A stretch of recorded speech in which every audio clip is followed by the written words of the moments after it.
Hello dear student, क्या हाल चाल है आपके। आई होप बहुत अच्छे होंगे और बहुत अच्छे कर भी रहे होंगे। तो आज है हमारा लेक्चर नंबर 8 और इसमें हम लोग पढ़ने वाले हैं काफी इंपॉर्टेंट सा टॉपिक जिसका नाम है कैविटी।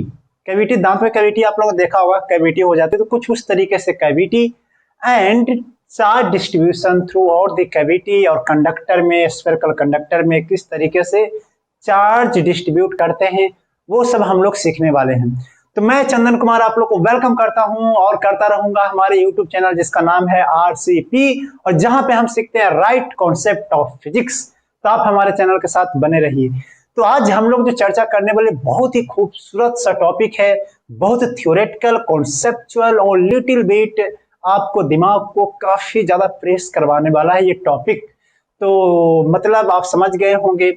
इसके एक जीता जागता एग्जाम्पल्स कई जगहों पे होता है जो आज का लेक्चर होने वाला है।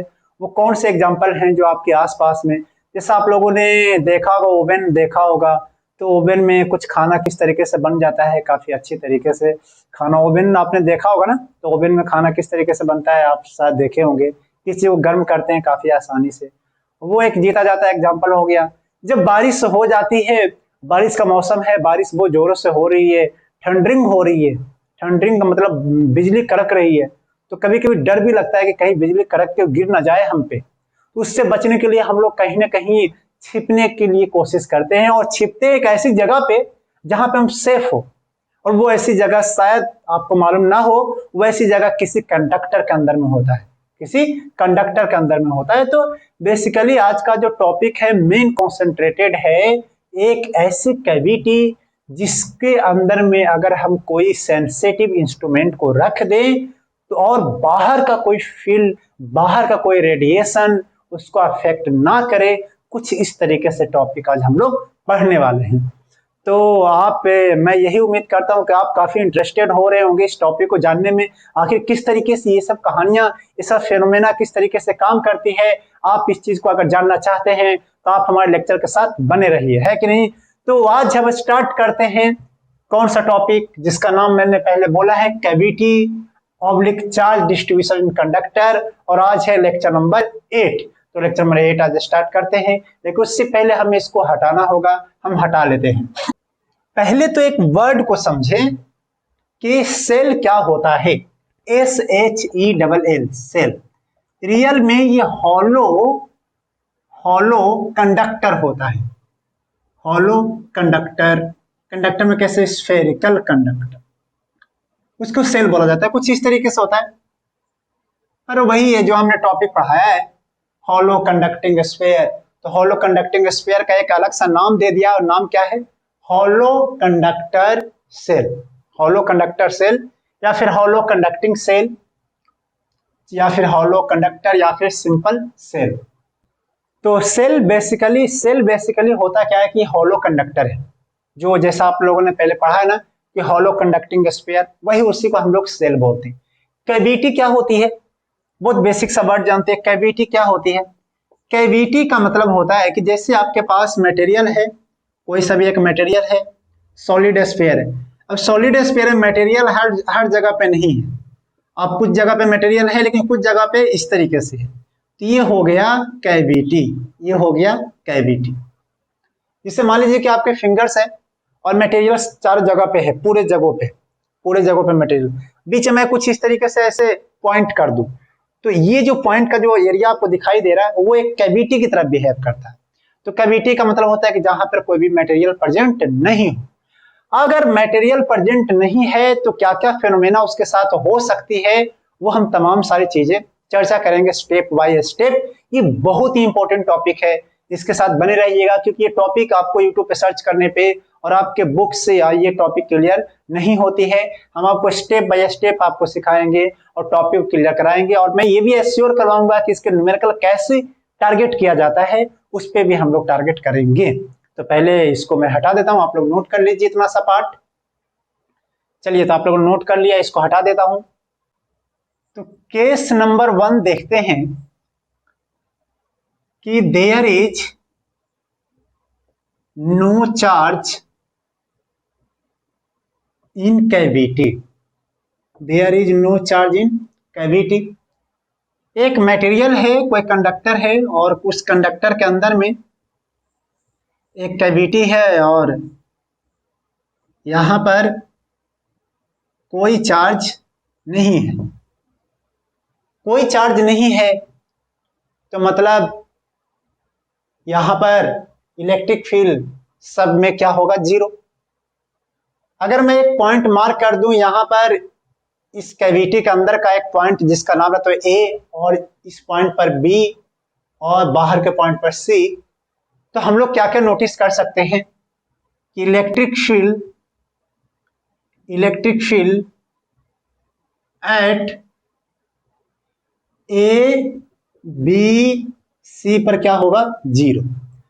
अब चाहे तो बी पर गॉसियन सरफेस से बना सकते हैं, चाहे ए पे अगर आपको निकालना है, चाहे ए के अंदर निकालना है, तब चाहे तो गॉसियन सरफेस वैसे बना सकते हैं। गॉसियन सरफेस के अंदर में इलेक्ट्रिक फील्ड क्या पाओगे आप, जीरो पाओगे।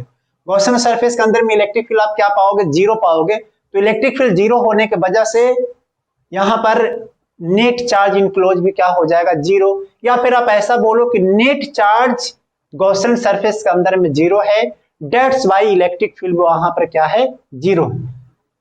तो इसका मतलब कि अगर इलेक्ट्रिक फील्ड जीरो हमने पाया है, जैसे बी पॉइंट पर अगर देखें तो बी पॉइंट पर अगर मैं गॉसियन सरफेस बना लूं, बी पॉइंट पर ये गॉसियन सरफेस बनाया, और गॉसियन सरफेस में ठीक है बना लिया, मैं यही पॉइंट को जस्टिफाई कर दे रहा हूं।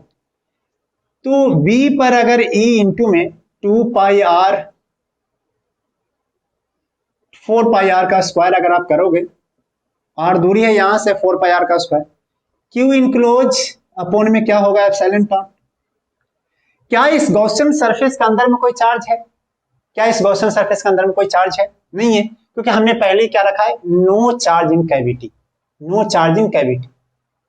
या फिर अगर ऐसा हुआ होगा कि अगर यहां पर कोई चार्ज अपेयर्स हुआ होगा किसी कारणवश से, तो नेट क्या हो गया होगा, जीरो। नेट क्या हो गया होगा, जीरो। यही तो बोल सकते हैं। यहाँ पे इलेक्ट्रिक फील्ड जीरो है, डेट्स वाई यहाँ पे क्यू इनक्लोज क्या है, जीरो है। तो ये सिंपल सी बात समझ में आ गई कि अगर कोई चार्ज नहीं होता तो इलेक्ट्रिक फील्ड सारे पॉइंट पर जीरो होते हैं, और जीरो होने के बाद से नेट चार्ज भी क्या होगा, नेट चार्ज भी क्या होगा, जीरो। नेट चार्ज डिस्ट्रीब्यूशन भी क्या हो जाएगा, नेट चार्ज डिस्ट्रीब्यूशन भी क्या हो जाएगा, जीरो। सिंपल सी, आप इसको नोट कर लीजिए। अगर इलेक्ट्रिक फील्ड जीरो है, अगर इलेक्ट्रिक फील्ड जीरो है, और अगर आपने ये मानते हो, अगर आप इस बात को मानते हो कि जहां पर इलेक्ट्रिक फील्ड होती है वहां पर, इलेक्ट्रिक फील्ड जहां जहां पर होती है वहां पर पोटेंशियल क्या होता है, कांस्टेंट। तो अगर पोटेंशियल एग्जिस्ट करती है, अगर पोटेंशियल एग्जिस्ट करती है तो पोटेंशियल क्या हो जाएगा, कांस्टेंट। भले वो जीरो क्यों ना हो, लेकिन पोटेंशियल क्या हो जाएगा, कांस्टेंट हो जाएगा। तो हम इतनी सारी बातें को कलेक्ट कर सकते हैं कि पोटेंशियल अगर है तो पोटेंशियल कैसा हो जाएगा, कांस्टेंट हो जाएगा। क्या आप मेरी बात को समझ पाए? अगर आप समझ पाए होंगे तो आप इसको नोट कर लीजिए, मैं इसको हटा देता हूं। बहुत ही प्यारा सा कॉन्सेप्ट है ये, इसको समझना आप अच्छे तरीके से, नहीं तो आप अगर बाहरी सोर्स मीडिया देखोगे तो आपको शायद ही आपको कहीं पे ये चीजें मिलेंगे और आपको इतनी अच्छे तरीके से समझाएंगे। आप केस नंबर 2 की तरफ बढ़ते हैं। केस नंबर 2 कहता है कि इफ क्यू चार्ज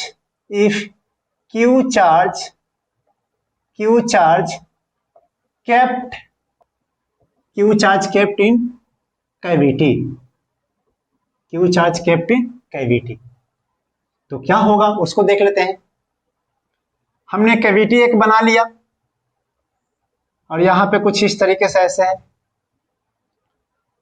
और यहां पे मटेरियल है कुछ ऐसे। हम लोग जो जो बात ऑब्जर्व करेंगे वही बात हम लोग यहां पर लिखेंगे भी। जैसे हमने यहां पर ए पॉइंट पर हमने क्यू चार्ज रखा, ठीक है, क्यू चार्ज रख दिया, ओके कोई बात नहीं। अगर तुम यहां पर कुछ दूरी पर इलेक्ट्रिक फील्ड लिखना चाहो, कुछ दूरी पर इलेक्ट्रिक फील्ड लिखना चाहो, जिससे हम उस दूरी का नाम रख देते हैं ए को मैं यहां रखूंगा। तो अगर आप ए पे गॉसियन सरफेस लगाओगे, गॉस लॉ लगाओगे, तो ए पे कैसे लिखेगा? इलेक्ट्रिक फील्ड एट ए पे क्या लिखोगे? ये सब छोटी छोटी पॉइंट है जो आपको न्यूमेरिकल के थ्रू आपको कॉन्सेप्ट सिखाने की कोशिश कर रहे हैं। तो इलेक्ट्रिक फील्ड एट ए पे जब आप लिखने जाओगे, इलेक्ट्रिक फील्ड एट ए पे जब आप लिखने जाओगे तो क्या लिखोगे? ई इंटू में 4 पाई आर का स्क्वायर इंटू में उस गॉसियन सरफेस के अंदर में कितना है चार्ज? तो सर क्यू है, क्यू अपॉन में epsilon naught. Are you getting my point? तो यहां से ई की वैल्यू कितना हो जाएगी?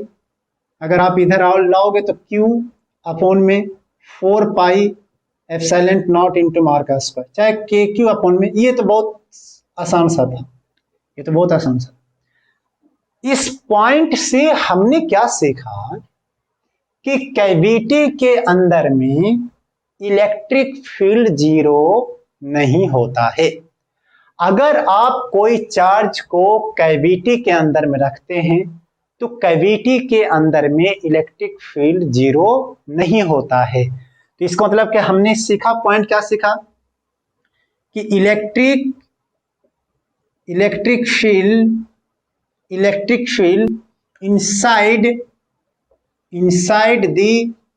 inside the cavity is non zero. भाई साहब क्या होता है? नॉन जीरो होता है। अगर मतलब कोई चार्ज रख दोगे कैविटी में तो कैविटी के अंदर में इलेक्ट्रिक फील्ड नॉन जीरो होता है। अब इस पे एक मिथ्या है। मिथ्या क्या है? कि किसी कंडक्टर के अंदर में इलेक्ट्रिक फील्ड जीरो होता है। क्या ये बात सही है? क्या ये बात सही है? क्या किसी कंडक्टर के अंदर में इलेक्ट्रिक फील्ड जीरो होता है? क्या ये कहना सही होगा? नहीं। अगर कंडक्टर के अंदर में कैविटी है और कैविटी के अंदर में चार्ज रखा हुआ है तो भाई इलेक्ट्रिक फील्ड जीरो नहीं होगा। तो इलेक्ट्रिक फील्ड जीरो कब होगा? कि कैविटी भी है, कोई चार्ज नहीं है, तो भाई जीरो हो जाएगा, एवरीवेयर जीरो। और भी चीजों को देखना समझते हैं। तो ये तो बड़ा जबरदस्त तरीका से हम लोगों ने सीखा कि भैया electric field inside the cavity is non zero. अब चलते हैं दूसरी तरफ। अब हम लोग चलते हैं, इस पॉइंट गॉस लॉ को हटा देते हैं और हम लोग चलते हैं एक पॉइंट बी के तरफ। किधर में चलते हैं? बी के तरफ। अब बी पर अगर आपको निकालना है तो क्या एक गॉसियन सरफेस आपको बनाना पड़ेगा। तो हम लोग पहला पॉइंट सीख लिए जो यहाँ पे electric field inside the cavity is non zero. तो हमने गॉसियन सरफेस बनाया, तो इसको मैं हटा देता हूं। तो गॉसियन सरफेस जब बनाया तो देखा कि यहां पर एक जगह पर हमने बी लिख दिया, फिर से वो आर दूरी हम लोगों ने ले लिया, फिर से ई 4 पाई आर का स्क्वायर। अंदर में चार्ज कितना है भाई? क्यू है। क्या है? क्यू। तो हम अभी फिलहाल क्यू आई एन लिख देते हैं, क्यू आई एन लिख देते हैं, ठीक है। अंदर में क्यू आई एन लिख देते हैं, ठीक है। तुम बताओ बी पर इलेक्ट्रिक फील्ड क्या होगा? सोच कर बताओ बी पर इलेक्ट्रिक फील्ड क्या होगा? जीरो होगा या फिर नॉन जीरो होगा? बी पर इलेक्ट्रिक फील्ड जीरो होगा या फिर नॉन जीरो होगा? सोच कर बताओ, क्योंकि जहां सोच है वहां तो इलेक्ट्रिक फील्ड बी पर जीरो होगा। क्यों जीरो होगा? क्योंकि वहां तो मटेरियल है और मटेरियल में चार्ज एग्जिस्ट ही नहीं कर सकता है। अगर कंडक्टिंग है, कंडक्टर की बात कर रहा हूं ना, अगर कंडक्टिंग मटेरियल है और वहां पर मटेरियल प्रेजेंट है तो वहां पर इलेक्ट्रिक फील्ड क्या हो जाएगी? 100% जीरो हो जाएगी। तो वहां पर जब इलेक्ट्रिक फील्ड जब जीरो होगा भाई साहब, तो यहां सब कुछ जीरो, क्यू आई एन क्या हो जाएगा? जीरो। तौबा तौबा, ये क्या हो गया? इनक्लोज चार्ज जीरो हो गया। लेकिन अंदर में तो चार्ज आपको दिखाई दे रहा है, अंदर में तो आपको चार्ज दिखाई दे रहा है। तो भैया इनक्लोज चार्ज कैसे जीरो हो गया? यहां से क्या हो गया? ये जीरो हुआ ना, इलेक्ट्रिक फील्ड जीरो। ये बात मानता है कि नहीं मानता है कि एट मटेरियल पे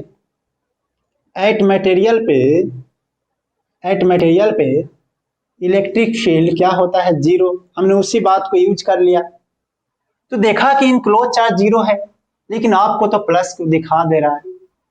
तो इसका मतलब कि इनक्लोज चार्ज जीरो आने का मतलब ये हुआ कि कहीं ना कहीं प्लस क्यू, कहीं ना कहीं सोचो, कहीं ना कहीं प्लस क्यू के इक्वल अमाउंट में माइनस चार्ज जनरेट हुआ, तभी तो नेट चार्ज जीरो होगा भाई साहब। प्लस क्यू के अपोजिट में माइनस क्यू जनरेट हुआ कहीं ना कहीं। अब माइनस क्यू कहां जनरेट हो सकता है, कहां जनरेट हो सकता है माइनस क्यू, उसको देख लेते हैं। तो देखा कि प्लस क्यू यहां पर है, अब विद इन द मटेरियल में तो हो नहीं सकता है, और है तो गॉसियन के अंदर में ही चार्ज, तो ये तो बाहर तो हो नहीं सकता फिलहाल। तो अब इसको अंदर रहना है, तो अंदर रहना है तो मटेरियल में तो रह नहीं सकता माइनस क्यू। इसका मतलब हुआ कि माइनस क्यू जो है जनरेट हो गया यहां पर, तभी तो ऐसा हो सकता है, तभी तो ऐसा हो सकता है। इनक्लोज चार्ज जीरो का मतलब ये हो गया प्लस क्यू भी अंदर में है और माइनस क्यू भी अंदर में है। तो प्लस क्यू का तो ये प्रूफ है तुम्हारे पास, ये तो 100% है। और माइनस क्यू के बारे में शक हो रही थी कि माइनस क्यू कहां से आया, तो रियल में क्या होता है बेटा कि अगर किसी कैविटी के अंदर में प्लस क्यू चार्ज रखते हैं तो सेम अमाउंट का चार्ज इंड्यूस हो जाता है सरफेस पे। ये माइनस क्यू चार्ज इंड्यूस हुआ, माइनस क्यू चार्ज क्या हुआ, इंड्यूस हुआ। तो मतलब माइनस क्यू चार्ज इंड्यूस हो गया इनर सरफेस। क्या जबरदस्त थ्योरी है यार। माइनस क्यू चार्ज क्या हुआ, इंड्यूस हो गया कहां पर, अंदर वाले सरफेस। तो माइनस क्यू आया होगा कहां से, तो माइनस क्यू आया होगा इसी मटेरियल से। अब बीच में तो भगवान तो आया नहीं कि भैया ले लो भैया तुम, क्या उसी मटेरियल से माइनस क्यू लाया होगा। अगर माइनस क्यू इस मटेरियल से लाया होगा तो प्लस क्यू यहां पर इस तरीके से जनरेट हो गया होगा। सोच कर देखो कितना जनरेट हुआ होगा इस सरफेस पे, प्लस क्यू जनरेट हुआ होगा। तो कैविटी बड़ा कमाल का चीज है कि कैविटी के अंदर में चार्ज रखोगे तो इनर सरफेस पे भी इंड्यूस चार्ज होगा, ये और ये प्लस क्यू चार्ज होगी, इंड्यूस चार्ज है। समझ में आया, आया होगा बात समझ में। तो हम इतना हटा देते, आप नोट कर लीजिए, मैं कुछ पॉइंट को लिख देता हूं। मैं क्या करता हूं, कुछ पॉइंट को लिख देता हूं कि क्या क्या सीखे हम लोगों ने। Minus Q charge induced in the inner I double N E R, inner का स्पेलिंग देखना, inner surface of conductor. Basically ये होता क्या है कि अपोजिट साइन के जनरेट होते हैं, अपोजिट चार्ज इंड्यूस। अगर इंड्यूस्ड, अगर कैविटी में माइनस क्यू होता तो इनर सरफेस पे प्लस क्यू जनरेट होता, और अगर इनर सरफेस पे प्लस क्यू होता तो आउटर सरफेस पे ऑटोमेटिक क्या हो जाता, माइनस हो जाता। आउटर सरफेस पे क्या हो जाता, माइनस होती, जनरेट हो जाते हैं चार्जेज, इंड्यूस हो जाते हैं इसके पास में, अगर किसी कैविटी के अंदर में अगर रखेंगे तो। अब बात आती है कि क्या ये जो है अंदर जो चार्ज जो इंड्यूस हुए हैं क्या वो इक्वली डिस्ट्रीब्यूटेड होंगे, क्या इक्वली डिस्ट्रीब्यूटेड होंगे, तो इसकी कोई गारंटी नहीं है। वो may be equally distributed, equally की जगह पे सबसे अच्छा वर्ड है मे बी सिमेट्रिकल डिस्ट्रीब्यूटेड और may be non symmetrical distributed. Non, टूटी फूटी अंग्रेजी भैया, आप ऐसा ना समझो कि बहुत फ्राटेदार इंग्लिश है, फ्राटेदार इंग्लिश है कि नहीं। तो मे बी सिमेट्रिकल डिस्ट्रीब्यूटेड हो सकता है, may be non symmetrical distributed हो सकता है। अब ये बात को पता लगाने के लिए दो चीजों पे डिपेंड करती है कि सिमेट्रिकल किस केस में डिस्ट्रीब्यूट होगा और नॉन सिमेट्रिकल किस केस में डिस्ट्रीब्यूट होगा, दो बात पे डिपेंड करता है। पहला बात कि इनर सरफेस जो है क्या बिल्कुल कंप्लीट स्फेरिकल है, यानी कि कंप्लीट सिमेट्रिकल बॉडी है, सिमेट्रिकल शेप है, जैसे कि आपको ये दिखाई दे रहा है सिमेट्रिकल, क्या दिखाई दे रहा है? तो आप बोलो कि नहीं सर थोड़ा टेढ़ा टेढ़ा सा है, तो टेढ़ा टेढ़ा में टेढ़ा जैसा हो जाता है डिस्ट्रीब्यूट।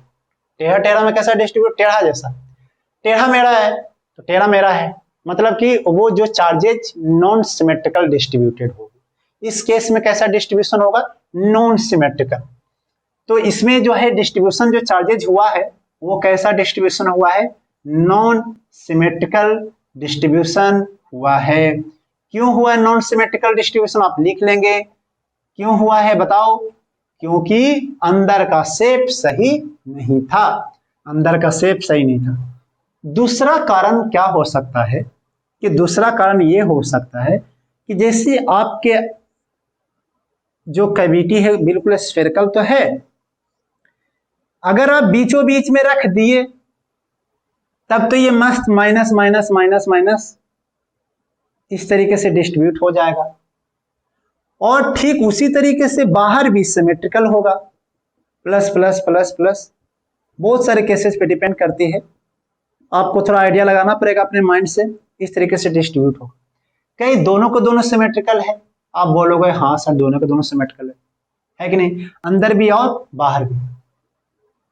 अब तुम अंदर के सरफेस को तुम इस तरीके से ऐसे कर दो तो सिंपल सी बात है कि सर अंदर तो एसिमेट्रिकल हो गया, अंदर कैसा हो गया? Asymmetrical, non symmetrical. लेकिन बाहर अभी भी सिमेट्रिकल रहेगा। बाहर कैसा रहेगा? अभी भी सिमेट्रिकल। क्यों?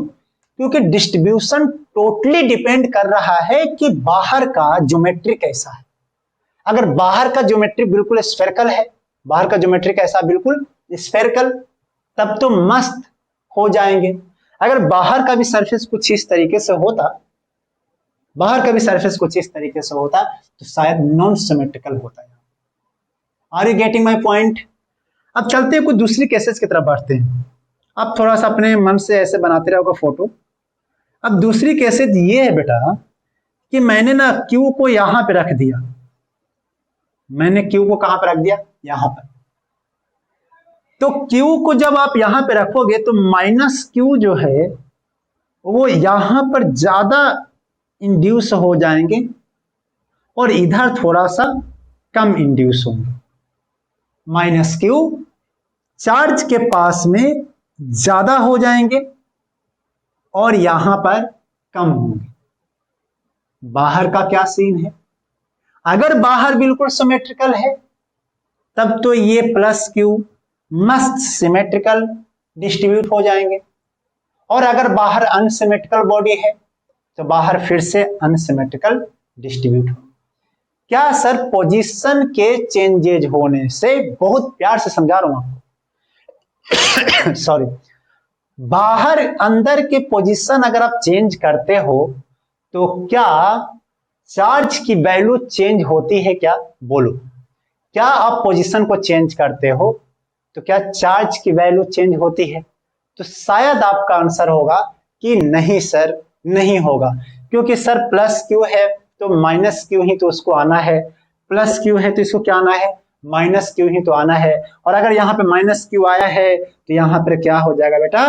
प्लस क्यू हो जाएगा। Are you getting my point? तो इसका मतलब कि अगर कहीं पे कैविटी अगर आप मान लिए हो और कैविटी के अंदर में अगर कोई चार्ज रखा होता है तो सेम अमाउंट का चार्ज उसके पास वाले सरफेस यानी कि अंदर वाले सरफेस पे इंड्यूस हो जाता है। क्या बात समझ में आ गई? तो ये तो थी कि सिमेट्रिकल नॉन सिमेट्रिकल डिस्ट्रीब्यूशन किस तरीके से होते हैं, वो मैंने समझाया।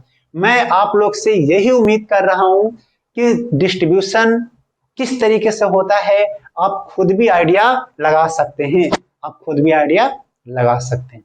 ठीक है बेटा, तो मैं आगे बढ़ता हूं और चलते हैं अगले पॉइंट की तरफ, है कि नहीं? अब जैसे कि बाहर में अगर आप निकालना चाहोगे इलेक्ट्रिक फील्ड, बाहर में अगर आप निकालना चाहोगे इलेक्ट्रिक फील्ड, तो electric field at C point पे अगर आप निकालना चाहे electric field at C point, at C point, तो क्या लिखोगे, यहाँ पे गॉसियन सरफेस बनाओगे भाई, यहाँ पर गॉसियन सरफेस बनाओगे, यहाँ पर तो इलेक्ट्रिक फील्ड जीरो आया, यहाँ पे नॉन जीरो आया, बाहर में क्या आता है वो देख लेते हैं, क्या आता है बताओ, electric field at C point पर। आप लोग आइडिया लग गया क्या आएगा? बहुत अच्छे, शाबाश। तो बाहर पे जब निकालने जाओगे तो पहले तो ई इंटू में 2 पाई, सॉरी मैं बार बार 2 लिख रहा, तो 4 पाई जो भी दूरी ले लो आर का स्क्वायर, और अंदर में उस गॉसियन सरफेस के अंदर में चार्ज क्या है, तो एक तो है जो आपने रखा था प्लस क्यू, वो एक तो माइनस क्यू इंड्यूस हुआ, और एक बाहर प्लस क्यू इंड्यूस हुआ अपोन में आर का, सॉरी एप्सिलॉन नॉट। तो यहां से अगर देखोगे तो क्यू क्यू एक कैंसिल आउट हो गया, तो ई इंटू में ई इज इक्वल टू में क्यू अपोन में 4 पाई आर का स्क्वायर इंटू में एप्सिलॉन नॉट। अब देखो बाहर जो इलेक्ट्रिक फील्ड जो आ रहा है ना, वो इंड्यूस चार्ज के कारण इलेक्ट्रिक फील्ड नहीं आ रहा है।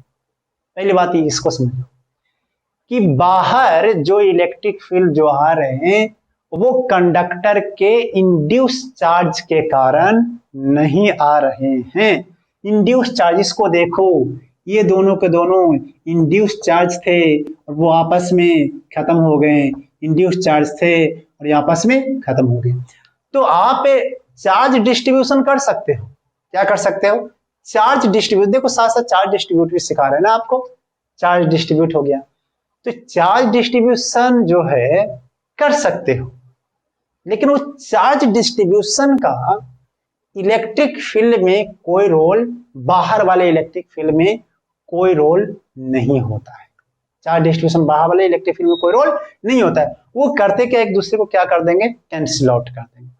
तो यानी कि आउटसाइड में, outside electric field non zero होगा, और वो electric field non, outside electric field non zero होगा, इलेक्ट्रिक फील्ड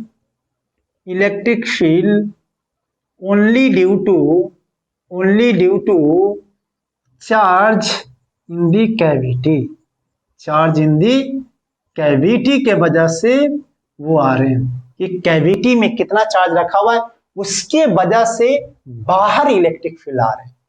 इंड्यूस चार्ज हुआ उसके वजह से कोई लेना देना नहीं है, इंड्यूस चार्ज हुआ उसके वजह से कोई लेना देना नहीं है इलेक्ट्रिक फील्ड का, जो भी लेना देना है मतलब अंदर। तो इसका मतलब ये हो गया भाई कि अंदर वाले अगर अंदर में चार्ज रखें, समझो अंदर में चार्ज अगर रखें तो अंदर वाले चार्ज का radiation in the sense of electric field बाहर आएगी। मतलब तो हम लोगों ने ये सीखा ना कि अंदर वाले चार्ज का इफेक्ट बाहर भी जाएगा। तो वही तो लिखा मैंने, ये सब जानते हो, सवाल पूछ देते हैं जी नीट में ऐसे बना के दे, पागल बन जाओगे, साला करना क्या है। तो मतलब कैविटी के अंदर में अगर एक चार्ज रख दें, उस चार्ज के कारण क्या कैविटी के अंदर में इलेक्ट्रिक फील्ड जीरो होगा? No no no no. क्या कंडक्टर के अंदर में जीरो होगा? Your answer is yes, but question क्या है, कुछ चार्ज के वजह से, लेकिन चार्ज की वजह से नहीं जीरो होता, वो इंड्यूस चार्ज और रखा चार्ज, वो दोनों के वजह से जहां पे मटेरियल होता है वहां पर जीरो बन जाती है। बाहर में जो कैविटी के अंदर में जो चार्ज रखा हुआ है उसके वजह से आता है, इंड्यूस चार्ज का कोई लेना देना नहीं है। यही फिजिक्स की मैजिक है, यही कॉन्सेप्ट है। आई होप आप समझ पा रहे होंगे फिजिक्स के मैजिक को, और भी लेक्चर्स को एंजॉय करते हैं। पहले तो नोट कर लीजिए, इसको मैं हटा, चलिए और भी आगे चीजों को देखते हैं।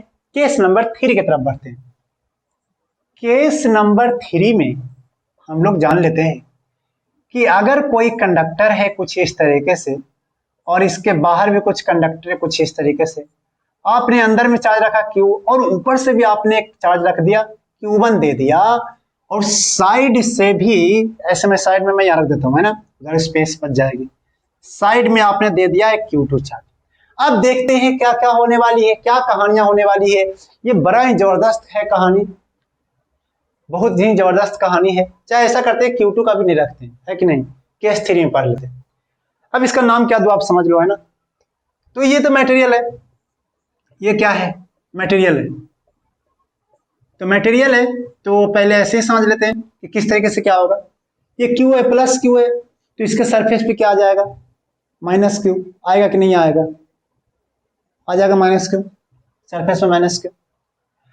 अगर ये माइनस क्यू आया है तो ये माइनस क्यू कहां से आया होगा, क्या इसी मटेरियल से आया होगा, तो इंड्यूस कितना हो गया होगा इस पे, प्लस क्यू हो गया होगा इंड्यूस, सोच कर देखो प्लस क्यू। अब नेट चार्ज कितना हो गया इस पे, Q1 प्लस में Q, Q1 जो आपने दिया, Q जो इंड्यूस हुआ, Q जो इंड्यूस हुआ। बताओ इसमें क्या दिक्कत है, कोई दिक्कत है क्या। और अगर आपको निकालने इलेक्ट्रिक फील्ड तो ये सब गॉस लॉ लगा के तो निकाल सकते हैं। आपको इस पॉइंट पे निकालना है जीरो आएगा, इस पॉइंट पे निकालना है कुछ आएगा, बाहर भी आपको निकालना है कुछ आएगा, है कि नहीं। तो चलिए बारी बारी से कुछ कुछ केसेस को देख लेते हैं हम लोग। जैसे यहां पर अगर मैं ए बोल दूं और यहां पर बी बोल दूं और यहां पर अगर सी बोल दूं, ए बी सी, तो ए पर तो आप बहुत आसानी से निकाल सकते हैं इलेक्ट्रिक फील्ड। ए पे जो है हम लोग निकाल सकते हैं के क्यू का अपॉन में आर का स्क्वायर, यही आएगा।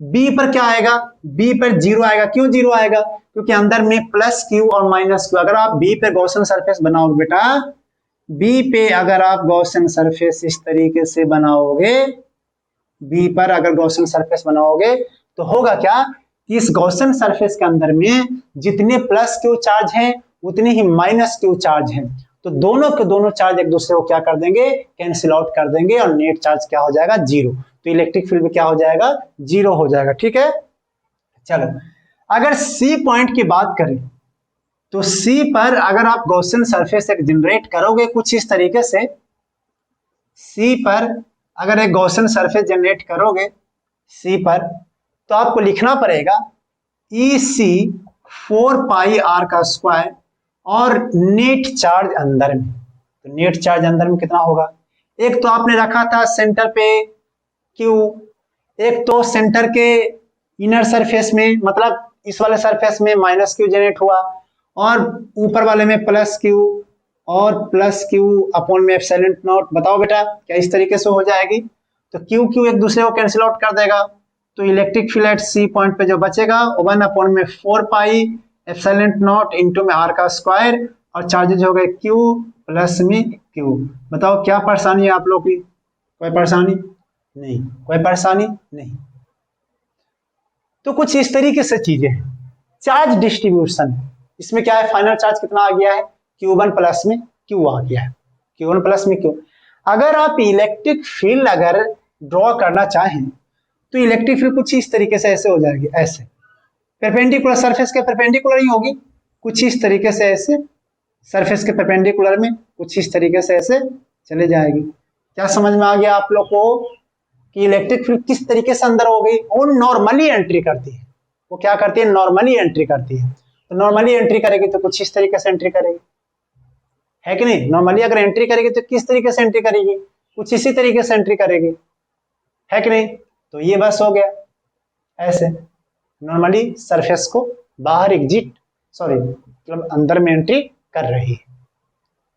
हटा दूं, और यही अगर ये चार्ज अगर नहीं होता, अगर वो चार्ज नहीं होता तो यही इलेक्ट्रिक फील्ड बाहर की तरफ में आती, है ना, यही इलेक्ट्रिक फील्ड बाहर की तरफ में आती और वो परपेंडिकुलर में बाहर की तरफ जाती। आपने एक सवाल देखा था लास्ट वाले लेक्चर में जो न्यूमेरिकल हमने करवाया था, उसमें आप लोगों ने एक सवाल देखा, सेकंड नंबर का सवाल यही था, इस तरीके से थी कि आपसे कैविटी में एक चार्ज रख दिया, उसको इलेक्ट्रिक फील्ड ड्रॉ करने के लिए बोल रहा था, तो बीच में जहां मटेरियल वहां तो बना ही नहीं सकते हैं, जहां मटेरियल वहां पर तो नहीं बना सकते ना। कुछ समझ में आ रहा है या फिर हाँ सर, कुछ पानी वानी पी लो भैया, ठंडा वंडा, गर्मी का दिन है कि ठंडा का दिन है, सोच कर बताओ, गर्मी है या ठंडा।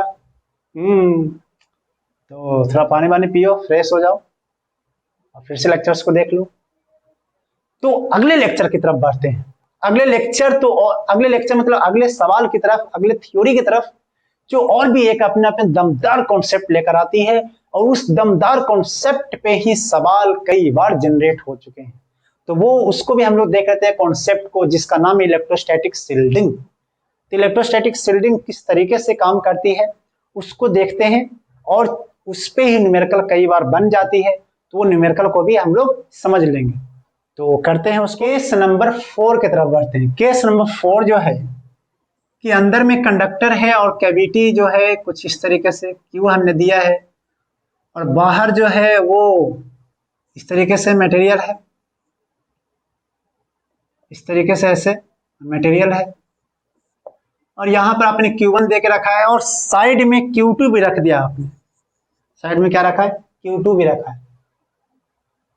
और Q1 है तो किस तरीके से चीजें होगी? एक तो होगी कि माइनस में Q1 जो है कुछ इस तरीके से ऐसे, तो Q करेगा क्या? Q ये करेगा कि यहां पर ऐसे इलेक्ट्रिक फील्ड ऐसे अपना जनरेट करेगी इस तरीके से। अब जो है एक पॉइंट है कि आप हर जगह पे इलेक्ट्रिक फील्ड निकाल सकते हैं, आपको जहां भी चाहिए। मान लो कि आपको यहां निकालना है तो गॉसियन सरफेस बना लीजिए, और गॉसियन सरफेस के अंदर में अगर वो चार्ज आती है तो नेट ऐड कर लीजिए। सब जगह तो यही किया ना।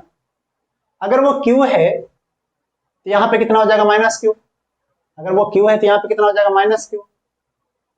और माइनस क्यू तो यहाँ पे प्लस क्यू, माइनस क्यू तो यहाँ पे प्लस क्यू। और अगर वो पास में है तो Q2 भी इंड्यूस करेगा चार्जेस को, यहाँ पे भी माइनस Q2 आ जाएगा, यहाँ पर भी क्या आ जाएगा? Minus Q2। और नेट हो जाएगा Q1 plus Q minus Q2, कुछ इस तरीके से आएगी। ठीक है, आने दो उसको, उसको तो आने देते हैं। अभी मेन समझते हैं कॉन्सेप्ट जो केस नंबर 4 में है कि आपको बाहर से भी चार्ज रख दिया, कुछ इस तरीके से कॉन्फ़िगरेशन है। तो यहां पर अगर मैं बी पॉइंट पे बोलूं, मेन यही चर्चा करना है इसमें कि बी पॉइंट पर मटेरियल है और बी पॉइंट पर इलेक्ट्रिक फील्ड क्या है? जीरो। क्यों जीरो है बताओ? बी पॉइंट पर इलेक्ट्रिक फील्ड जीरो क्यों है बताओ? बी पॉइंट पर इलेक्ट्रिक फील्ड जीरो क्यों है बताइए। इसलिए जीरो है क्योंकि वहां पर क्या है? मटेरियल है। वहां पर क्या है? मटेरियल। इस पॉइंट को क्यों बोला? सी सरफेस, सी पॉइंट। इसको डी मान लो, इसको ई मान लो, और इसको एफ मान लो। ठीक है। अब इलेक्ट्रिक फील्ड बी पर जीरो है का मतलब electric field due to C plus electric field due to D plus में electric field due to E plus में electric field due to F is equal to में जीरो। होगा कि नहीं? अगर उस पॉइंट पर जीरो तो क्या सबने मिलके सबका नेट जीरो होगा उस पॉइंट पर? ठीक है। अब सी और डी को देखो तो सी और डी तो इक्वल एंड अपोजिट चार्जेस हैं, इसके कारण तो जीरो होगा। क्यों जीरो होगा? क्योंकि अगर तुम गॉसियन सरफेस जब करोगे, अगर गॉसियन सरफेस करोगे तो अंदर में नेट चार्ज क्या हो जाएगा? जीरो। और ऐसे भी इक्वल एंड अपोजिट है, तो मतलब ये तो इक्वल एंड अपोजिट हैं, तो ये दोनों तो मिलके 100% जीरो हो गया। अब बचा ई एफ, ई और ई एफ, इन दोनों के मिलके क्या बनना है? जीरो। लेकिन लेकिन लेकिन ये वाला जो कंडक्टर पर जो पॉइंट जिसको हमने ई नाम रखा है, लेकिन जो कंडक्टर पर जो पॉइंट है जिसका हमने ई रखा है, उसके कारण तो इलेक्ट्रिक फील्ड उस सरफेस पे उस पॉइंट पर क्या होगा? जीरो।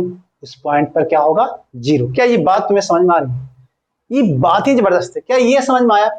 अच्छा, ये समझ में आया कि बी पॉइंट पर जीरो होगा इलेक्ट्रिक फील्ड, बिल्कुल समझ में आया। अब बी पर जीरो होगा तो कितने लोग मिलके जीरो किया? तो भाई सी वाला भी जीरो किया, डी वाला सरफेस पे जीरो किया, ई वाला चार्जेस जीरो किया, और एफ वाला चार्जेस जीरो किया। तो हमने सबको मिलके क्या कर दिया? जीरो। अब इसमें से कोई जीरो भी हो सकता है, कोई नॉन जीरो भी हो सकता है। अब हमने देखा गौर से कि सी और डी तो इक्वल एंड अपोजिट है, सी और डी तो इक्वल एंड अपोजिट है, तो वो दोनों मिलकर तो जीरो हो गया, इसको हमने छोड़ दिया। अब जहां पर ये दोनों के पास आया तो हमें एक चीज मिला सीखने के लिए कि भैया जो सरफेस है, ये वाला जो सरफेस है, उस वाले सरफेस के कारण तो उस पॉइंट पर इलेक्ट्रिक फील्ड क्या होगा, जीरो। क्यों क्यों होगा जीरो, क्यों होगा जीरो? क्योंकि बताओ, क्योंकि वो कंडक्टर के बाहर है, और कंडक्टर के बाहर पर उसका इलेक्ट्रिक फील्ड अंदर तो जाएगा ही नहीं। सोचो, क्योंकि इसके कारण तो अंदर तो इलेक्ट्रिक फील्ड तो जीरो ही रहेगी। ये तो सिंपल है ना यार। तुम अगर एक कंडक्टर ले लो और इसमें क्यू है रख दो, सब जगह मटेरियल है, तो इसके कारण अंदर में इलेक्ट्रिक फील्ड क्या होगा, जीरो। ये तो पहले से जानते हैं। इसका मतलब कि बाहर वाला जो चार्ज है, ये कौन है भाई, बाहर वाला। बाहर वाला चार्ज के कारण भी इलेक्ट्रिक फील्ड क्या होगा, जीरो। बहुत इंटरेस्टिंग है कि बाहर वाला चार्ज के कारण भी इलेक्ट्रिक फील्ड क्या होगा भैया, जीरो। मतलब कि ये जो Q2 है उसका कोई भी इलेक्ट्रिक फील्ड लाइंस अंदर नहीं जा रही है। जो Q2 जो है, वो Q2 जो बाहर है, कोई भी उसका इलेक्ट्रिक फील्ड लाइंस अंदर नहीं जा रही है, कोई भी इलेक्ट्रिक फील्ड लाइंस अंदर नहीं जा रही।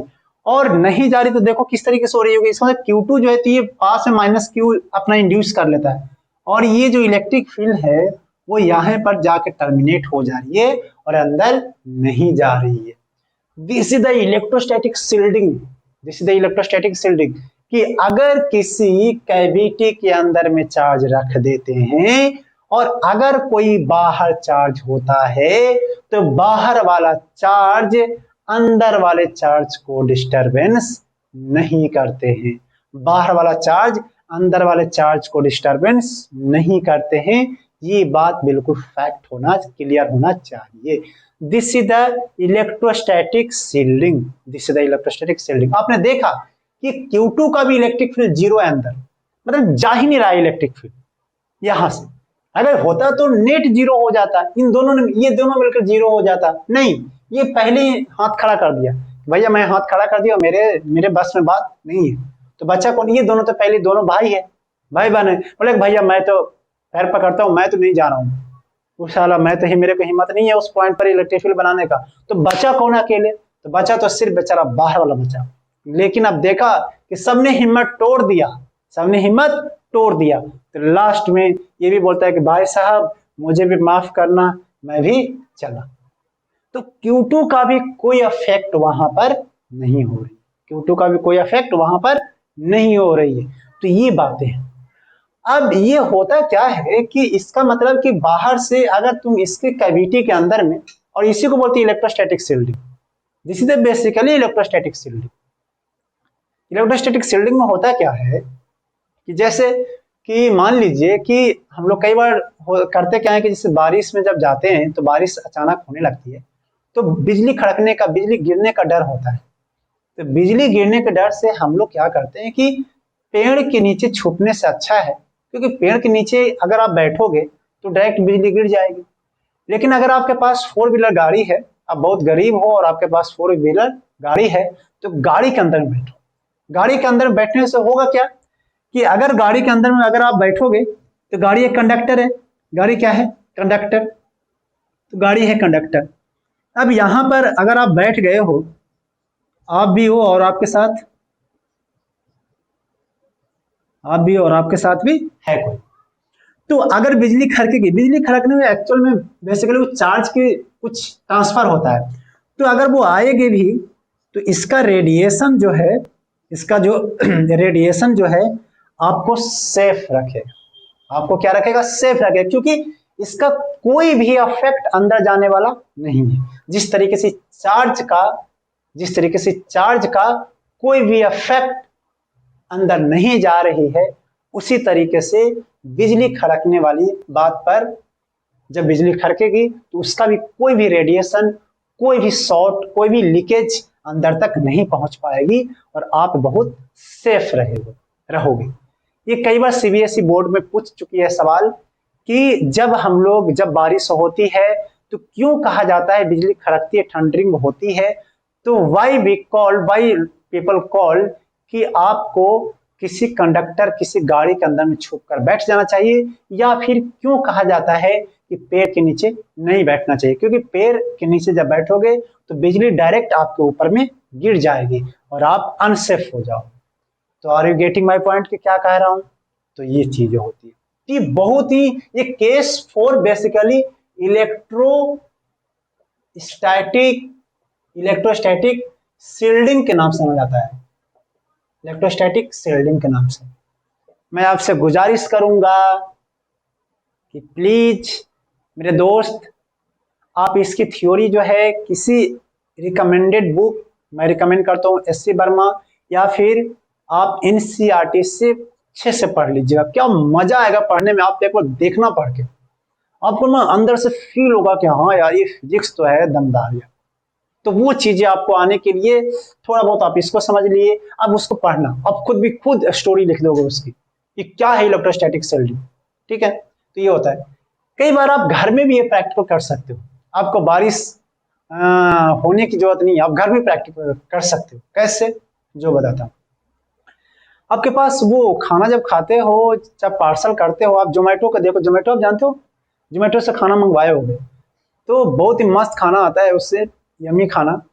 तो वो किसी रैपिंग में होता है, जैसे रोटी ब्रेड व्रेड जब आती है, आप शायद ब्रेड मंगवाते हो या फिर कुछ और भी मंगवाते हो, तो वो रैपिंग क्या होता है, एल्युमिनियम फॉइल से। तो एल्युमिनियम फॉइल जो होती है वो देखा, वो क्या उसको बोलते हैं, रैपिंग कर देते हैं एल्युमिनियम फॉइल से। तो उसके अंदर में वो एक्चुअल में होता है एल्युमिनियम ही होती है, पूरी कोटिंग की रहती है एल्युमिनियम की। तो जो कोटिंग जो की रहती है एल्युमिनियम की, उसके अंदर में अगर आप मोबाइल को रख दोगे, जैसे कि मैं प्रैक्टिकल करके दिखाता हूँ। जैसे कि मान लीजिए कि ये जो है एल्युमिनियम फॉइल है, एल्युमिनियम फॉइल कहाँ पे मिलेगी, आप जो है खाना जो बनता है वो रैपिंग जो होती है एल्युमिनियम वाली रैपर जो होता है, वहां से आपको दुकानों से मिल जाएंगे। आप दुकान से 5-10 रुपया का ले आना, और उसमें होगा क्या कि जैसे कि मान लीजिए मोबाइल है हमारा, तो मोबाइल को आप इस तरीके से ऐसे रख देना। पहले तो आप देखना कि मोबाइल रिंग होता है या नहीं, तो किसी दूसरे पापा वाला मोबाइल से या मम्मी वाला मोबाइल से उसको रिंग करके देखना कि रिंग होता है या नहीं। पहले रिंग होगा। अब क्या करना है कि एल्युमिनियम फॉइल ये है, और इसके अंदर में आप मोबाइल को बिल्कुल अच्छी तरीके से ऐसे रैपिंग कर देना, इस तरीके से ऐसे रैपिंग कर देना मोबाइल, और इधर से भी ऐसे कर देना, और इस तरीके से भी चीजें ऐसे कर देना। हम लोग इस कॉलेज में ऐसे करते थे, सीखते थे इसे प्रैक्टिकल, बहुत पॉपुलर प्रैक्टिकल है, शायद आप लोग नहीं जानते। अब इसमें कॉल लगाकर देखना, अब इस पे कॉल लगाकर देखना।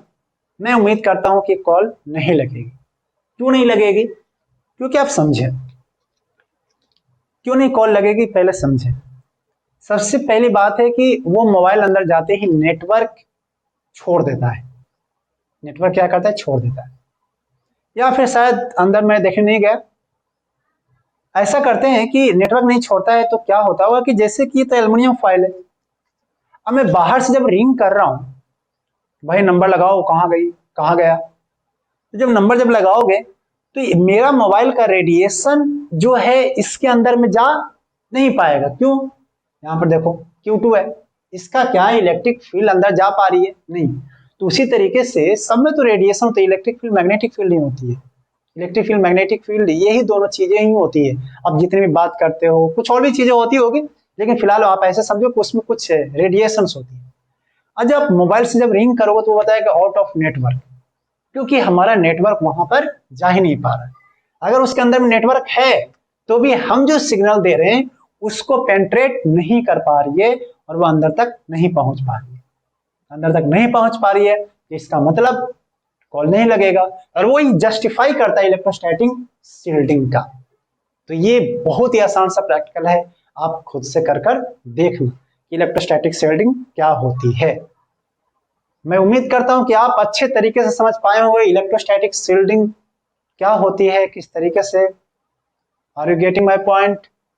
तो मैं अपने मोबाइल को निकाल लेता हूं इसमें से, है कि नहीं? आप लोग करोगे, और अगर काम करती है तो आप हमें कमेंट में भी लिख सकते हैं, है कि नहीं? अगर काम करती है, जो मैंने पढ़ाया वो काम करती है, तो आप हमें कमेंट में भी लिख सकते हैं कि हाँ सर मैंने किया है, मजा आया ये सीख के। ठीक है, तो बस यही इलेक्ट्रोस्टैटिक शील्डिंग, और बाकी सारे पॉइंट में तो आप खुद से निकाल सकते हो, मैंने तो मुझे ये समझाना था। तो इलेक्ट्रोस्टैटिक शील्डिंग का ये था मस्त वाली थ्योरी।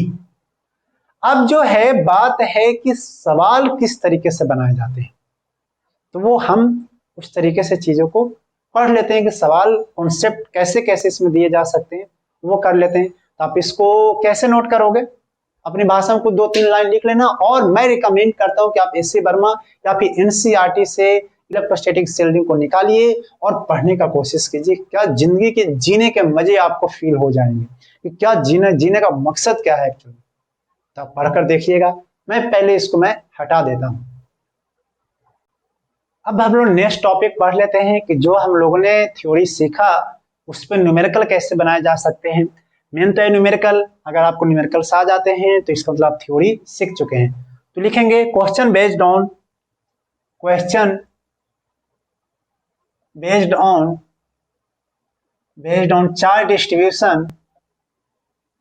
चार्ज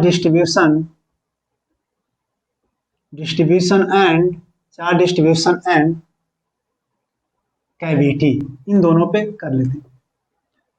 आपको ज्यादातर जो सवाल जो मिलेंगे, ज्यादातर क्या ऑलमोस्ट जो सवाल क्वेश्चन जो मिलेंगे इसमें वो सेल के ऊपर होगी।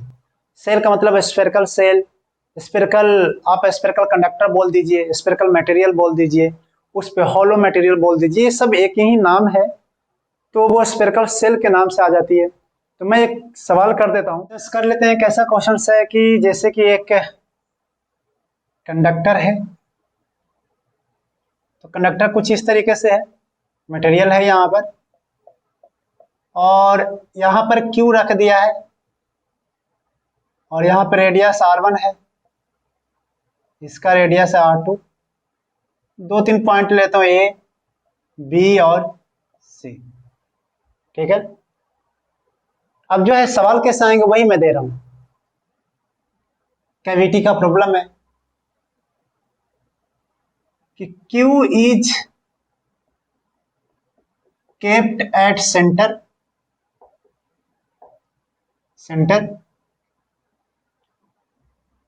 find electric field and potential at A, B, C, तीनों पॉइंट पर A, B, C पर इलेक्ट्रिक फील्ड आपको निकालने हैं। तो निकाल लेते हैं। कैसे निकालेंगे तीनों पर? देखो, सबसे पहले कि आप चार्ज डिस्ट्रीब्यूट करो। क्या करो? सबसे पहले स्टेप ही है, ये सब स्टेप है कि सबसे पहले आप क्या कीजिए, चार्ज को डिस्ट्रीब्यूट कर लीजिए। तो प्लस क्यू है तो ये माइनस क्यू आएगा, और यहाँ पर प्लस क्यू आएगा। सबसे पहला है फर्स्ट स्टेप, क्या कहता है? फर्स्ट स्टेप कहता है कि चार्ज डिस्ट्रीब्यूट करो, कर देगा। चार्ज डिस्ट्रीब्यूट कर दिया, ओके। उसके बाद चार्ज डिस्ट्रीब्यूट कर लो। दूसरा क्या कहता है कि टू सेपरेट स्फीयर मानो।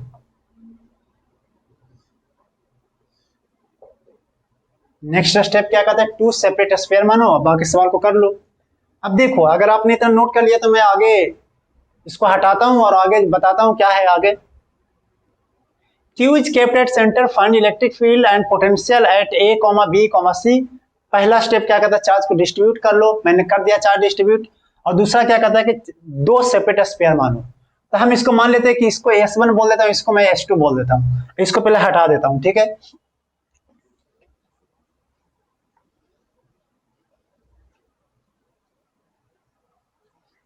तो जब 2 सेपरेट मानोगे तो ये कुछ दिखाई देगा ऐसा कि भैया ये S1 है और ये क्या है? S2 है, और इस पे चार्ज है माइनस क्यू, और इस पे क्या है? प्लस क्यू, और बीच में सेंटर पे प्लस क्यू है।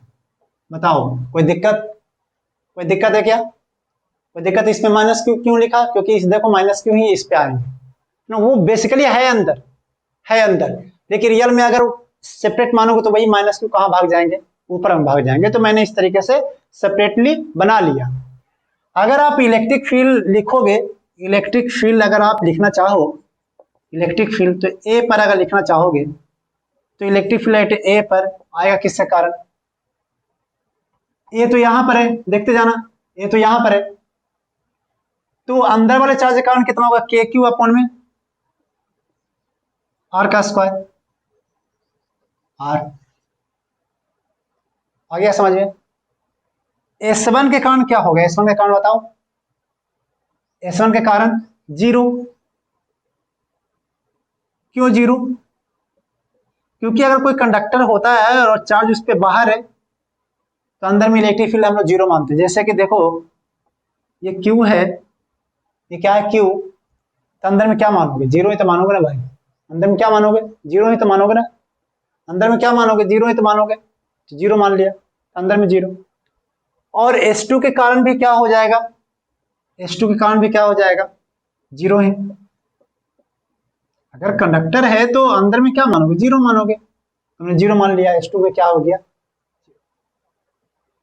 अब चाहे तो गॉस लॉ भी लगा सकते हैं, चाहो तो गॉस लॉ भी लगा सकते हैं, तो मेन क्या कितना हो गया, के क्यू अपॉन में आर का स्क्वायर।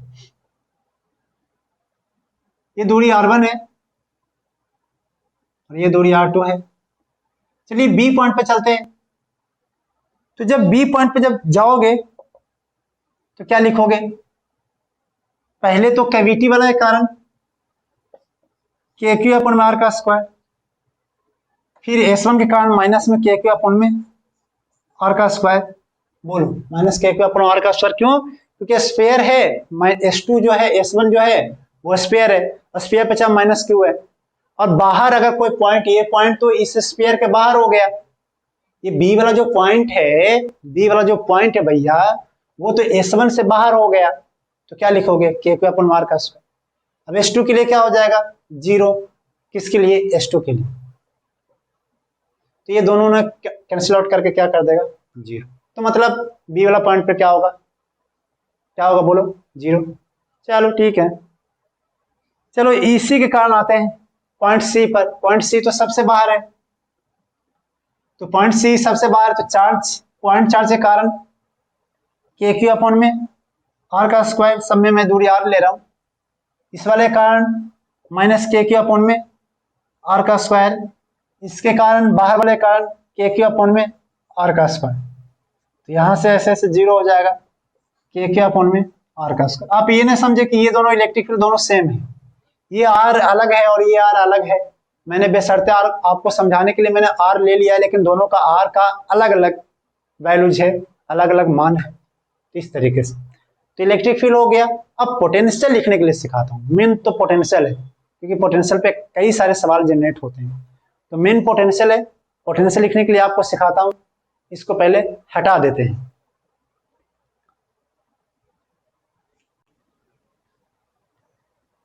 चलो तो पोटेंशियल जब लिखने के लिए जब जाएंगे तो ये बड़ा जबरदस्त है। ए पर पोटेंशियल लिखो, पोटेंशियल एट ए पर तीन अलग अलग मानो, क्यू के कारण अलग, माइनस क्यू के कारण अलग, S1 के कारण अलग, S2 के कारण अलग, और सबके कारण लिख दो। चलो ए जो है क्यू के लिए बाहर बन गया, तो के क्यू अपॉन में आर, लेकिन के क्यू अपॉन में आर। जब आप इसको लिखने जाओगे तो लिखोगे माइनस में के क्यू अपॉन में R1।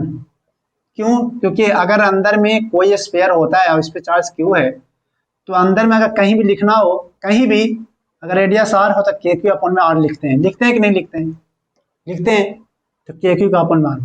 अगर S2 के कारण अगर देखोगे तो वो भी हो जाएगा के क्यू अपॉन में R2। बोलो क्या समझ में आ गया, बिल्कुल सिंपल है। बी वाला पॉइंट पे चलते हैं तो बी वाला पॉइंट पे चलोगे तो क्यू के कारण दूरी कितना बनेगा, के क्यू अपन में आर, के क्यू अपन में आर, और S1 के कारण भी कितना बनेगा, के क्यू अपन में आर, क्योंकि बाहर है तो माइनस, बाहर है तो ये तो माइनस तो चार्ज है, बाहर है तो डिस्टेंस कितना हो जाएगा। लेकिन S2 के कारण कितना बनेगा, S2 के कारण बनेगा के क्यू अपन में R2। देखो है ना आसान, के क्यू अपन में R2। दो अलग अलग स्फीयर मानते हैं, दो अलग अलग स्फीयर मान के हम लोग सॉल्व कर रहे हैं। और अगर सी के पॉइंट में जब आओगे, सी वाले पे जब आओगे तो सी वाले सबसे बाहर है सबके, तो इस वाले के क्यू अपॉन में आर, माइनस में के क्यू अपॉन में आर, और प्लस में के क्यू अपॉन में आर। ये हो गया कैविटी वाला के कारण, ये हो गया S1 के कारण, और ये हो गया S2 के कारण। अगर आप देखोगे तो यहाँ VC पॉइंट पर जो बनेगा वो KQ अपॉन में R बनेगा। क्या है ना, सिंपल, बहुत ही इजी क्वेश्चन है, आप बहुत आसानी से इसको देख सकते हैं, नोट कर लीजिए। तो आपको ज्यादातर ऐसे सवालों में इलेक्ट्रिक फील्ड एंड पोटेंशियल निकालने के लिए देते हैं, तो इलेक्ट्रिक फील्ड एंड पोटेंशियल आपको हमने निकाल कर दिखा दिया। एक और बहुत ही अच्छा सा क्वेश्चन देखते हैं, SC वर्मा का सॉल्व एग्जांपल है, उसको कर लेते हैं। वो बहुत ही अच्छा सवाल है। सवाल जो है आप लोग के सामने बोर्ड पर दिखाई देंगे, उसको नोट कर लीजिए। लिखा हुआ है, क्वेश्चन आपको दिखने लगे होंगे। Charge of 4 × 10⁻8 coulomb is distributed uniformly on the surface of a sphere of radius 1 centimeter. It is covered by a concentric hollow conducting sphere of radius 5 centimeter. Find the electric field at point 2 centimeter away from the center. And B में पूछा है charge of 6 × 10⁻8 coulomb is placed on the hollow sphere. Find the surface charge density on the outer surface of the hollow sphere. तो पहले तो charge किसको दे दिया है, 1 centimetre वाले को दे दिया है। तो हम क्वेश्चंस को रफली ड्रॉ करते हैं। कोई एक स्फीयर है जिसको चार्ज दे दिया कितना, 1 सेंटीमीटर इसका है, और इसको जो दे दिया कितना, 4 × में 10⁻⁸ कूलम दे दिया है। और एक और स्फीयर है जिसको उससे ढक दिया है कुछ इस तरीके से, और उस पे दे दिया है कितना, 6 × 10⁻⁸ कूलम, और इसका रेडियस 1 सेंटीमीटर, इसका रेडियस 5 सेंटीमीटर। सवाल बहुत ही आसान है। पूछा है पहला सवाल कि 2 सेंटीमीटर पे 2 centimetre find electric field, SC Verma का सवाल है, एट 2 सेंटीमीटर, ये तो पूछा है ना। तो 2 सेंटीमीटर पे जब पूछा है तो ये जो बाहर वाला स्फीयर है, इससे कारण यहाँ पे इलेक्ट्रिक फील्ड 2 अलग अलग मान लो भैया, इससे कारण इलेक्ट्रिक फील्ड यहाँ पर कितना, 0, या फिर गॉसियन सरफेस लगा दो, गॉस लॉ लगा दो, क्या फर्क पड़ता है। ये गॉसियन सरफेस है, क्या है, गॉसियन सरफेस, गॉसियन सरफेस, ठीक है। अब जब 2 सेंटीमीटर पे जब जाओगे तो यहाँ पर हो जाएगा कितना, इलेक्ट्रिक फील्ड एट 2 सेंटीमीटर, तो हो जाएगा कितना, के क्यू की वैल्यू कितना ले ले, 4 × में 10⁻⁸ अपॉन में R का स्क्वायर, यानी कि 0.02 का होल स्क्वायर। बस आंसर, बस आंसर, जो भी आए उसका आंसर आप सॉल्व करना। क्या बातें समझ में आ गई। अब बोला है कि उसको इन्वेलप कर दिया बाहर किसी कॉन्सेंट्रिक सेल से, कॉन्सेंट्रिक होलो स्फीयर से, जिसका रेडियस कितना है, 5 सेंटीमीटर। अब पूछा है कि इसका सरफेस चार्ज डेंसिटी क्या है। अब सर इस पे चार्ज है कितना है, 6 × 10⁻⁸। अब जब ये 6 × 10⁻⁸ जब चार्ज, जब इसको जब दोगे तो वो तो चार्ज अंदर तो जाएगा नहीं, क्यों नहीं जाएगा, समझ में आ गया, कंडक्टर में बाहर ही रह जाता। तो 6 × 10⁻8 जो है वो अंदर तो जाएगा नहीं। लेकिन एक बात है, इस पे 4 × 10⁻8 आया ना, तो इसके अंदर वाले सरफेस थोड़ी सी तो मोटी तो होगी ना, जरूर थोड़ी सी मोटी होगी। तो ये अंदर वाला पे आ जाएगा -4 × 10⁻8, तो बाहर वाला पे कितना आ जाएगा, प्लस में 4 × 10⁻8। ये चार्ज डिस्ट्रीब्यूशन है। सेल है, सेल, सेल के 2 सरफेसेज होती है। अगर यहां पर इसने गॉसियन सरफेस को मिटा देता हूं ताकि आपको कंफ्यूजन ना हो। अगर आपने इसको 4 × में 10⁻8 दिया है, तो ये जो बाहर वाला एनवलप जो आपने लगाया है वो बहुत पतली से सेल है, लेकिन ये 4 × 10⁻8 आया है, तो यहां पर -4 × 10⁻8 इंड्यूस हो जाएगा, और सेम अमाउंट का चार्ज बाहर भी हो जाएगा, वो +4 × 10⁻8। और पहले से कितना था, 6 × 10⁻8। तो टोटल चार्ज कितना हो गया, बी पार्ट करने के लिए टोटल चार्ज जो है, total charge on the outer surface, outer surface कितना हो जाएगा, total charge on the outer surface कितना हो जाएगा, तो वो हो जाएगा 6 × 10⁻8 प्लस 4 × 10⁻8, तो टोटल हो जाएगा 10 × 10⁻8, या फिर इतना कूलम, या फिर क्या सरफेस चार्ज डेंसिटी निकालने के लिए हमें क्या चाहिए? सरफेस चार्ज डेंसिटी निकालने के लिए क्या चाहिए बताओ? एरिया। तो सरफेस चार्ज डेंसिटी के लिए हमको चाहिए एरिया, टोटल चार्ज अपॉन में एरिया। एरिया किसका? बाहर वाले का कि अंदर वाले का? बाहर वाले का पूछा है तो बाहर वाला 4 पाई इंटू में 0.05 का होल स्क्वायर। आप इसको सॉल्व करो। अब ये मत बोल देना कि सर आप ही सॉल्व कर दो, ये तो आपका भी काम है। तो क्या आपको समझ में आई? सेल में कुछ इसी तरीके से चार्ज डिस्ट्रीब्यूट होती है। सेल में कुछ इस तरीके से चार्ज डिस्ट्रीब्यूट होती है, अंदर वाले सरफेस, बाहर वाले सरफेस। सेल के एक्चुअल में 2 सरफेस होते हैं, एक इनसाइड और एक क्या होता है? आउटसाइड। 2 होती है, इनसाइड और एक क्या होती है? आउटसाइड। तो inside surfaces and outside surface दोनों अलग अलग है। इनसाइड सरफेसेस पे अगर आप यहाँ पे चार्ज रखा तो इनसाइड सरफेस पे इसी का जस्ट अपोजिट, जो अभी सीखा था ना आपने कंडक्टर में, सेम रूल्स अप्लाई हो जाती है। ये 2 सेल हो सकते हैं, 3 सेल हो सकते हैं, एक और भी ऐसे दे सकता है। जैसे कि मैं अगर आपको बताऊं कि आप कैसे नोट कर लिया क्या इसको, कैसे चार्ज डिस्ट्रीब्यूट और भी कर सकते हैं इसको। फुल कॉन्सेप्ट है, फुल थियोरिटिकल न्यूमेरिकल कॉन्सेप्ट मैं आपको बता रहा हूं। जैसे कि मान लीजिए कि एक सेल ऐसा है, एक सेल ऐसा है, एक सेल ऐसा है। अब देखो, मतलब इस पे आपने दे दिया Q2 Q1 चार्ज, इस पे दे दिया Q2 चार्ज, इस पे दे दिया Q3 चार्ज, दे दिया ना। ये भी सीख लो साथ में। अब चार्ज डिस्ट्रीब्यूट कैसे होगा भाई?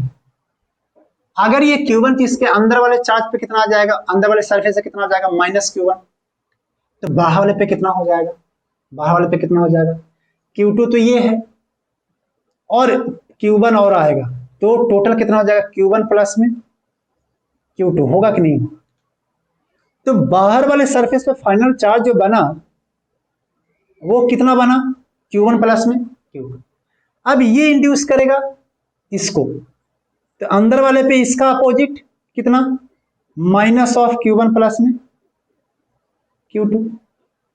तो ये अंदर जो माइनस है वो कहां से आया? बाहर से आया होगा, मतलब पूरे मटेरियल से आया होगा। तो माइनस अंदर, तो बाहर में कितना जनरेट हो गया होगा? प्लस का Q1 प्लस में Q2। और आपने इसको पहले से Q3 भी दिया था, तो टोटल चार्ज इस पे कितना हो गया? टोटल चार्ज हो गया Q1 प्लस Q2 प्लस में Q3। बस आप इसको हेडिंग डाल सकते हो, charge distribution in cell. Cell का मतलब समझ गए ना? क्या है नहीं जी? आप YouTube पे 1000 वीडियो देख लो, आपको इतना सिंपलिसिटी नहीं कोई बताएगा। बहुत ही सिंपल तरीके से मैंने आपको बताया। इसके सवाल भी और भी ज्यादा इंटरेस्टिंग है, इसके क्वेश्चंस जो है और भी ज्यादा इंपॉर्टेंट है, अच्छे भी हैं। लेकिन क्वेश्चंस को देखने के लिए इसको किस तरीके से अर्थिंग करेंगे, किस तरीके से वायर को हम लगाएंगे, इस दोनों के बीच में वायर लगाएंगे तो क्या होगा। अर्थिंग का नाम सुना आप लोगों ने? अर्थिंग देते ना, घर में क्या अर्थिंग देते हैं। अर्थिंग मजबूत नहीं है इसलिए मतलब वोल्टेज नहीं मिल रहा है, तो अर्थिंग में हम लोग देंगे ऐसे ऐसे ऐसे ऐसे। फिर क्या होगा, वो सारे कॉन्सेप्ट को चर्चा करेंगे, लेकिन कब करेंगे? Next lecture. अगर आपको कोई डाउट होता है इसके रिगार्डिंग, लेक्चर के रिगार्डिंग, तो आप हमें मेल कर सकते हैं।